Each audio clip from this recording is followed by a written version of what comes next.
All right, welcome back everyone to Jface Games. If you're new to the channel, we are building an RPG, a tabletop RPG, and it's been a process. I've gone through a lot of iterations. I've looked at a lot of different games, and I've explored those games' mechanics. And if you are not reading my Substack, I've been doing a newsletter lately, and it's been very cathartic because I've been kind of going back to basics. I've been going down and breaking down a lot of ideas. I think that being on the Discord channel, a lot of people always, you come up with a new idea and then you ask a question and people go, why, what's your goal?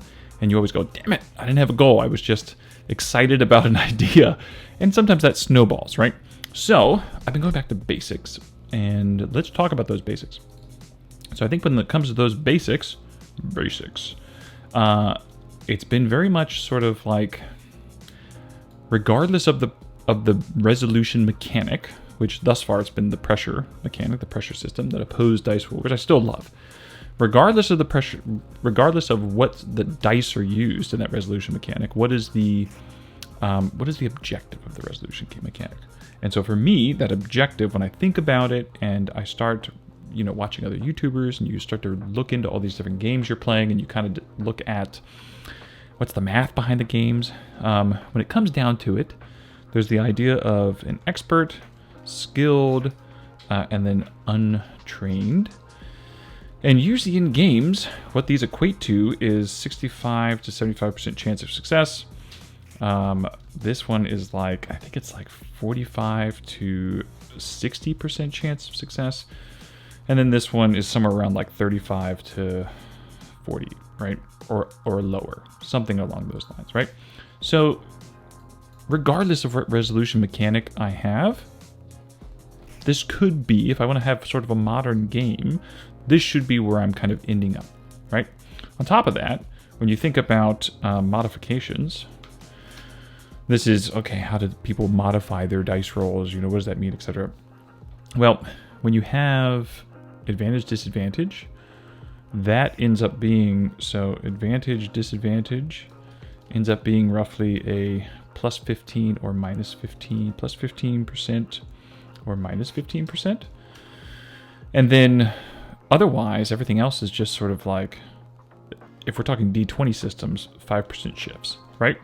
So those are your modifications, right? Let me make this a little nicer here. Let's space this out so we get a nice little boom. There we go. So that ends up being the basics, right? You have your, if I'm using skills, even if I'm not using skills, if I'm just using attributes or if I'm using whatever, like regardless of what you're using as your, what's defining my character, this is sort of the common theme you're going to find amongst a bunch of games, right? So perfect. Let's just have that. Let's not even look at a resolution system yet. Let's just say that's happening, okay? Then I like to think about, what am I going to do on a turn with a character? And I've been playing a lot of Dragonbane lately because I'm in a campaign and I'm DMing a campaign. And I like a tactical game. I think that's obvious if you've been following the channel. But there's this fine line, in one of the Gare Bear on the Discord channel, he described, I think he said a medium tactical game. I think it was something along those lines, where in essence it's a middle of the road tactical game, where it's not heavily tactical and it's not shared storytelling. It's sort of this middle ground, and I agree with him. I'm kind of in that same zone where I like that, right? Where I like that there are tactical decisions being made and it's not just shared storytelling. There's this idea that I'm kind of pitching around where it's like, if a TTRPG is going to be a game, then it's going to need puzzles that are solvable, potentially. Sometimes you're going to have, when I say puzzles, that could be tactical combat, that could be social interactions. When I say solvable, that doesn't mean that everything's perfectly balanced. I don't think balance is necessary. I think that there should be scenarios that players get into that are not technically solvable from one angle, meaning like you can't fight your way through this, but it still doesn't mean it's not solvable. But then I think there needs to be toys that are fun, right? Toys being, everyone should have some way of interacting with these that's fun, that helps you potentially solve the puzzle, right? So if you think about board games, there's all those mechanics in a board game, like dice building or deck building, or if you're playing an economy game, you have a engine you're trying to build, and that's the toy to solve the puzzle. And what your little bits are and whatever happening, those are the toys. Toys in RPGs might be something like the features of your class, right? Those might be your toys, right? The most recent 5e Unearthed Arcana, the Rogue now has a really fun toy where if you're not up to date on those, what's going on with 6th edition, let's be honest. If you're not up to date on that, the Rogue now doesn't get an extra attack ever. They now get to do stuff with their backstab sneak attack d6s, right? So if you've got 4d6 at some level, now you have an option of, am I going to use those 4d6 for damage, or am I going to take 2 of those d6 and now do some sort of stun, or 2, whatever. That's really cool, right? That to me, that's a toy, right? I consider that a toy, and there's a lot of descriptions of gamification, like how do you gamify things, and one of the things about gamifying is creating toys within the process that are fun to interact with. So if that's the case, if I'm going to make a game like this, that doesn't mean combat has to be, I'm going to be, moving this many feet on a map and attacking, right? It doesn't have to. That's not necessary to make it tactical, but this now has to be something I have to consider, right? All right, so let's move that up here. So for me, I now think about what I'm enjoying in games I've played. I know that there's going to be a turn sequence. I know that there's going to be combat, there's going to be a turn sequence, and there's going to be some sort of initiative,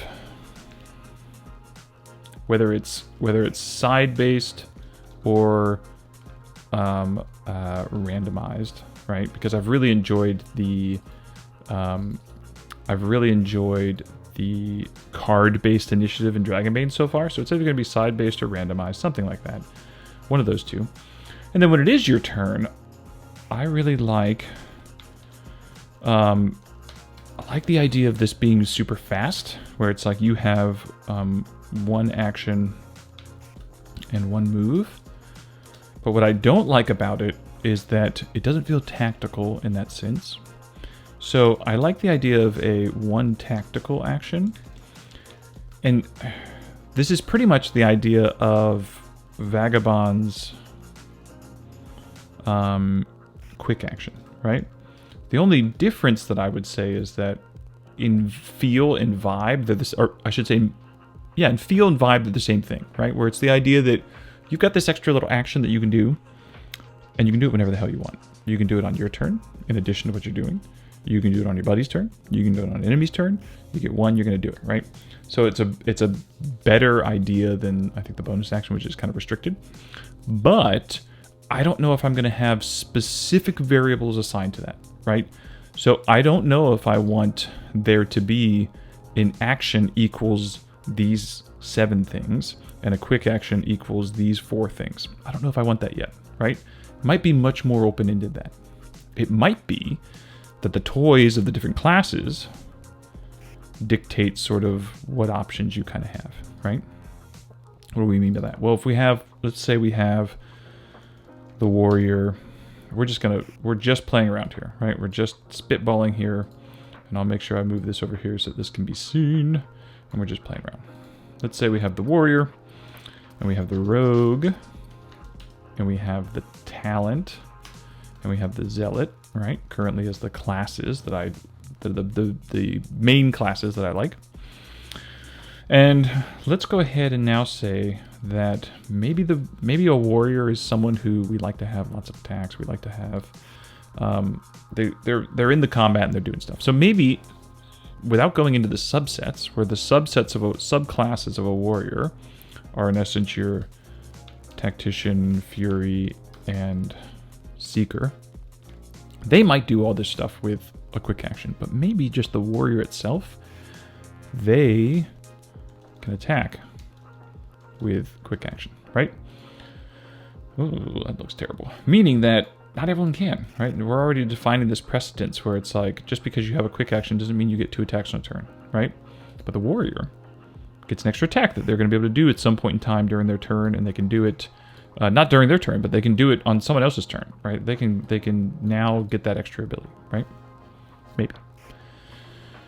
Maybe the way the rogue interacts with a quick action is that maybe the rogue can choose, we're just spitballing, choose to attack, and we're just doing attack right now, with either like main attack or quick action, right? So now the rogue's got this sneaky ability, right? A little bit, you can't predict when they're going to do what they're doing. Because we like the idea that rogues are, I don't like my rogues being the higher DPS output. I like them being more, they mess with people, they are, you know, you're experts in utility, not necessarily utility, but yeah, utility, I guess I would say that.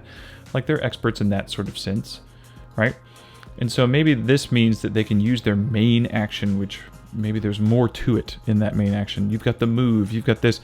They can use that to do something useful, utility-wise, and they still have this quick action that they can use to make their attack. So they're not getting as many attacks, but they still have the optionality, right? Maybe that's something they do. Whereas other people, if they want to attack later, if they want to wait, they have to do some sort of delay action. They've got to change in order of the whatnot. They got to change their order in the initiative, etc. Who knows? So this starts to give you some ideas of maybe what these classes could do, right? We're just playing around with the idea of, okay, we're going to need these toys. And then what I would do is I would start to break down what are these specific toys that these classes have, right? And I would just come up, I think that I would start with, I came into this pitfall with the last design where I went too detailed too fast. I had all these really fun, what I thought were fun features and fun actions, and we did a play test, and it was a lot of fun, and the three people that did the play test really had a lot of good feedback, and they really enjoyed it. But the problem was they were playing with what I considered being like 7th level characters. Like they had all these things, and it was complex, and they were experienced gamers. But then when we stripped down all that stuff to try and find out what is the base game they were playing, I didn't like what was there, right? And so to me, it's like, well, that's probably not a great game then, right? It's got some good ideas, but probably not a great game yet. And so now we're going to try and figure out, I'm not even going to know what the resolution mechanic is, right? I'm just going to base building toys off of how they affect this, right? How do they get a 15 or minus 15 or plus 15 mechanic shift? How do they get whatever? Because then the nice thing is, when this is said and done, either A, I can then implement whatever dice mechanic as a resolution I like, or I could say, yeah, I'm using the pressure die. Or I could actually give the optionality where it's like, look, if you like rolling D6 pools, this is how you would do it. If you like using a D20, this is how you would do it. If you like using this opposed pressure die, this is how you would do it. But the base game is the same no matter what, because it's just based off this math. And that means that, say, like you have your tactician, well, if you decide to do X action, you're going to get a plus 15% bonus, right? Or if you're going to do whatever, right? So I think I'm coming at it from this space now, and we'll see what happens. Let me know what you think. Let me know what your thoughts are in general. Hit the bell, hit the subscribe button, leave some comments, join the Discord, subscribe to the newsletter. I'm going to try and start, because I find that the writing it out has been helping me think, as opposed to previously I was just coming on here and I was just rambling, which was also great brainstorming, but it wasn't consolidating my thoughts. So anyways, talk to you guys soon.